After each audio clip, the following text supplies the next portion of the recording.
Hey there, Sabine here with a day 33 or video 33 of the 90-day visibility challenge. One of the things that I wanted to share today is that starting this week and for the next 6 weeks or so, I'm really going to be sharing about a topic that is really near and dear to me and something that I have been sharing about at least for the last 5 years, mostly because I had to learn it out of necessity. And it has been a foundation for me and how I've built my business and built the relationships that I had. For the most part, you'll see throughout the days me sharing pieces of content from my upcoming Cultivating Connections Challenge, which is going to take place December 9th through the 11th. But I want to use this time over these next 6 weeks to really help provide some additional insight, understanding, and awareness of not just what the challenge is, but what the content is behind it. Because I feel like I see so much on LinkedIn, especially because of the type of platform that it is, where people have an opportunity to leverage that platform and just leverage their network in such a greater way and greater capacity. But it's not something, I feel like most of what I've had to learn on the fly and the hard way, and most entrepreneurs will attest to that, it's not something that we're taught. It's just something that we have to learn and adjust through trial and error. So that being said, in preparation for the challenge coming up in December, we're going to just kick off for today. So I am going to go through what my framework is. But before I do that, I just kind of want to level set and make sure that at least today I'm building the foundation on what it is that I'm talking about and what the differentiations are. When I teach the Cultivating Connections Challenge, one of the things that I always do is break down the difference between networking and social capital. So I can't remember where I first heard the term social capital, but once I heard it, it had this resonance for me.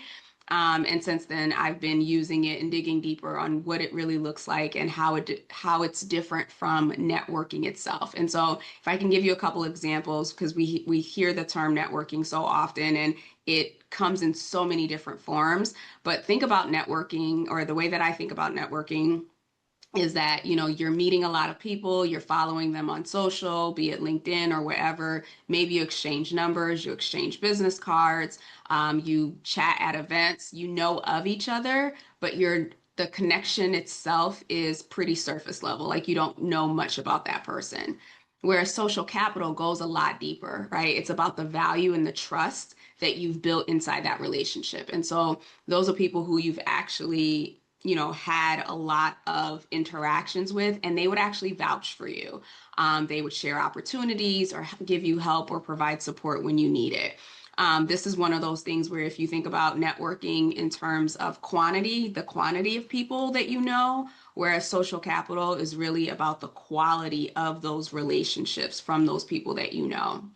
And then another example that I tend to like to use because at this stage and age, people can relate to it. It's almost like, you're buying your own home, right? Or buying your first home, whatever that looks like for you. When you buy a house, usually there's not much equity in there unless you're paying cash. But we're just going to assume that most people are starting with mortgages. So when you buy it, there's not a lot of equity in there. So you can't just pull money out right away.